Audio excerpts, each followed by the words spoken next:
What a great day to save lives, everyone. Good morning. Good morning, Chief. Please have a seat.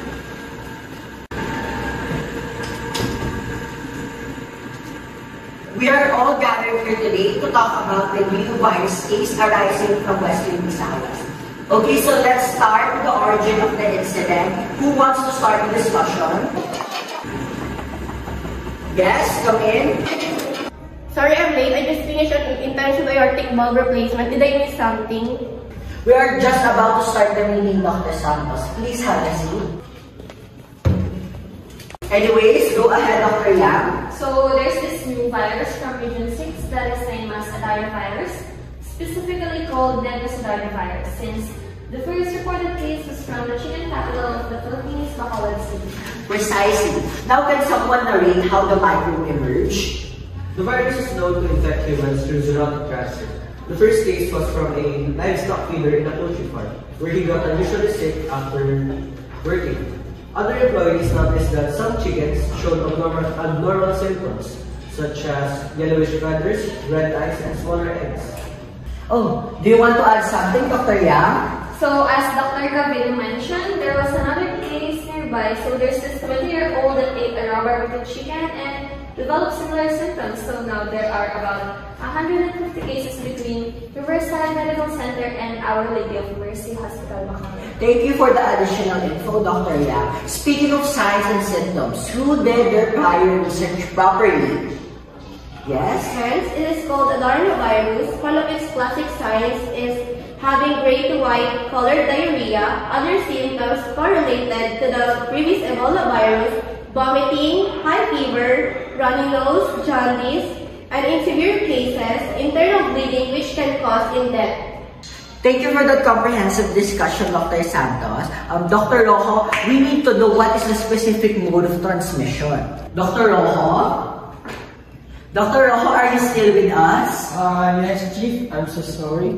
Can you repeat the question again? What is the mode of transmission for adenovirus? Okay, so the mode of transmission of adenovirus is unlike COVID-19, which is through airborne, and it most likely direct contact with poultry meat and infected body fluids.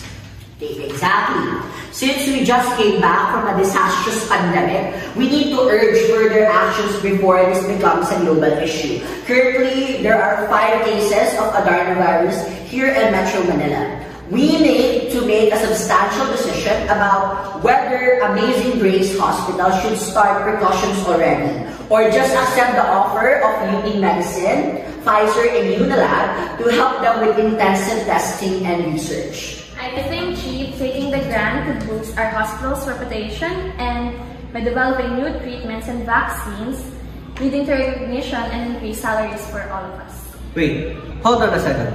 Yes, I do agree that this is a big opportunity for us, but this also comes with significant risks. We just came back from COVID-19. One wrong move and we might be in ECQ again. That's the point. If we cooperate finding this antidote for this mysterious disease, we can prevent further transmission, making everyone's lives easier and better. But again, our workforce is still in need of medical personnel. I would suggest that we should just focus on securing our facilities and patients. It's time-consuming and expensive to collaborate with these organizations.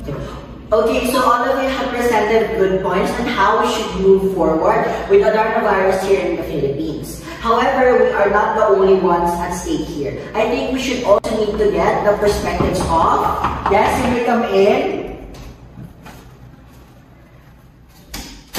Sorry for the interruption, my dear doctors. We want just notify you, you need to scrub in OR2 for an emergency appendectomy.